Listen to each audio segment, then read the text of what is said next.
Bismillahirrahmanirrahim. Assalamualaikum warahmatullahi wabarakatuh.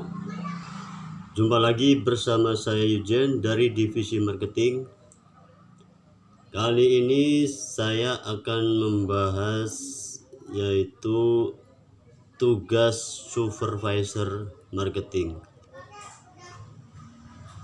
Dimana tugas ini harus dijalankan kalau suatu target pemasaran ingin tercapai ya guys. Jadi kita jangan asal merintah anak buah atau tim kita itu secara tidak teratur. Jadi kita harus tahu trik, tahu caranya dari tugas supervisor itu apa. Di sini saya akan coba bahas tugas seorang supervisor marketing itu ada 4 ya guys. Ada 4. Yang pertama yaitu menyusun dan melaksanakan strategi penjualan.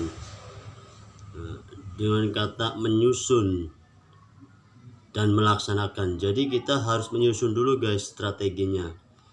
Entah itu kita plan dulu nih aktivitas kita. Setiap pagi kita melakukan briefing, bila perlu coaching untuk tim yang kurang produktif. Nah, plan setiap kali briefing pagi itu kita lakukan plan. Entah itu kita memfloating, misalkan dari sekian, atau misalkan kita punya jumlah marketing itu 10 atau 12. Jadi kita dibagi nih guys. Yang kita misalkan ada 3 tempat pameran. Jadi kita kasih 3 marketing kita untuk menjadi PIC atau bertanggung jawab ke pameran. Nah, ada juga yang kita kasih juga atau kita ikut pendampingan untuk terkait canvassing. Misalkan canvassing itu bagusnya 3-4 orang. Jadi kita bisa lebih maksimal untuk pendampingan di canvassing. Nah, setelah canvassing itu jadi kita dibagi semua untuk plotting ke pameran, untuk ke canvassing, untuk ke open booth dan aktivitas lainnya guys. Terutama juga jaga kantor pemasaran. Nah, setelah menyusun itu kita akan melaksanakannya guys. Jadi setelah menyusun itu kita dilakukan pada saat briefing, dan melaksanakannya itu kita pantau atau pendampingan guys.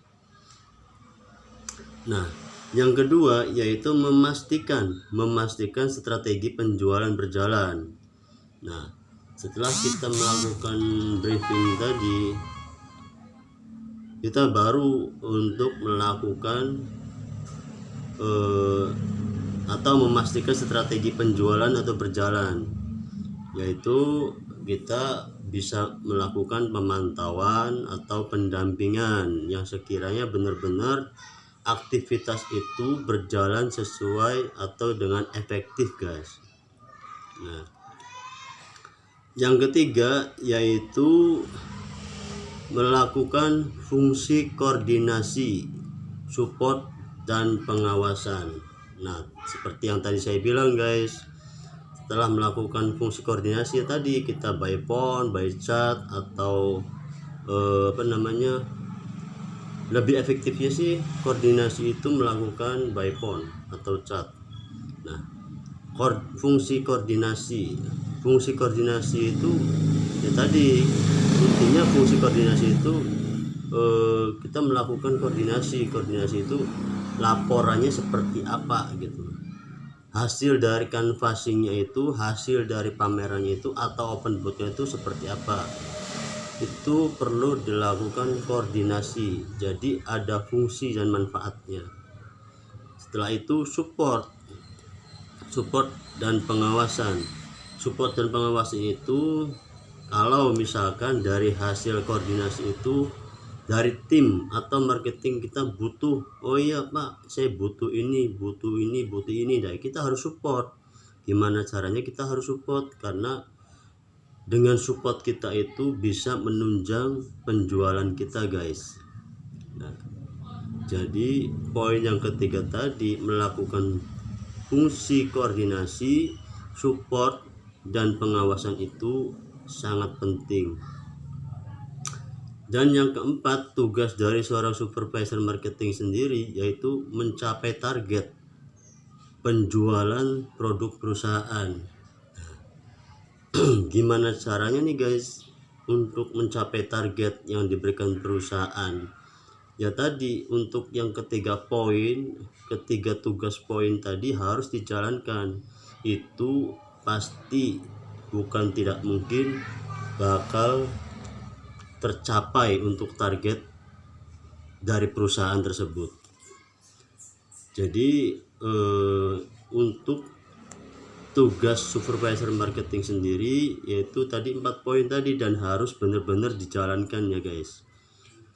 Kurang lebihnya itu saja yang bisa saya sampaikan. Semoga bermanfaat. Assalamualaikum warahmatullahi wabarakatuh.